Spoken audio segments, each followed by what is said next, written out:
Wane ne Auta Waziri? Abdullahi Abubakar, wanda aka fi sani da Auta Waziri ko kuma Wazirin Waƙa, matashin mawaƙin Hausa wanda ya fice a faɗin Najeriya har ma da sauran ƙasashen ƙetare kamar su Nijar, Cameroon, Benin Republic, Cote d'Ivoire da dai sauransu. Sannan ya kasance mawaƙin siyasa, mawaƙin sarauta, kuma mawaƙin aure da dai sauransu.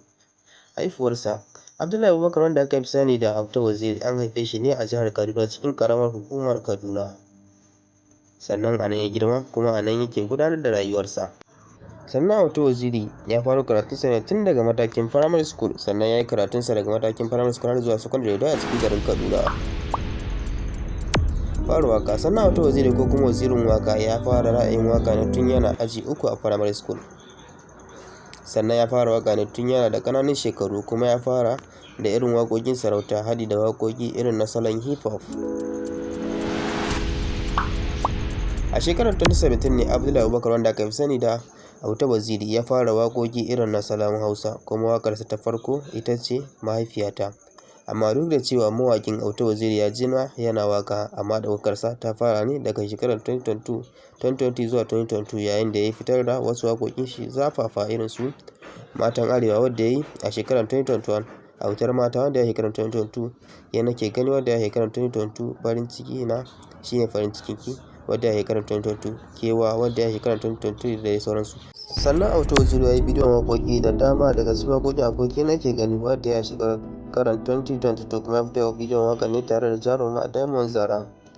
Autar Mata, wadda ya yi shekarar 2022, sannan ya yi mata bidiyo wadda ya fito tare da jaruma Momi Gombe.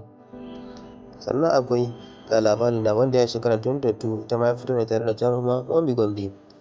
Wa Ya San Gobe, wadda ya yi shekarar 2021, sannan ya yi mata bidiyon waƙa, ya fito tare da jaruma mawaƙiya Hannatu Abdullahi. Sai kuma Mairo, wadda ya yi shekarar 2022, sannan ita ma ya yi mata bidiyo, ya yi fito tare da jaruma Diamond Zara da dai sauransu. Jerin waƙoƙin shi: sannan Auta Waziri a lokacin da ya ɗauka yana waƙa ya yi waƙoƙi da dama kamar su Ke Nake Gani, Wa Ya San Gobe, Autar Mata da Matan Arewa. Waƙar auren Abubakar Bashir Mai Shadda, Ga Labarina, Daga Malam Sai Malam, Gawuna Garu, Rijiman Adamawa, Lokaci, Babba Sani, Yar Budurwa, In Yi Shiru, Hadaka. Sannan Auta Waziri ko kuma Wazirin Waƙa ya yi waƙoƙi da dama tare da mawaƙa da dama kamar su Hamisu Breaker, Ado Isa Gwanja, SB, Hannatu Abdullahi, Dan Musa, Umar M Sharif da dai sauransu. Akwai mawaƙi Lil Prince, akwai Umar MB da Hussaini Danko. Sannan daga cikin waƙoƙin shi ya fi son waƙar shi mai taken suna Matan Arewa. Sannan a irin waƙoƙin da yake yi, wacce ta fi ba shi wahala ita ce salon waƙar sarauta.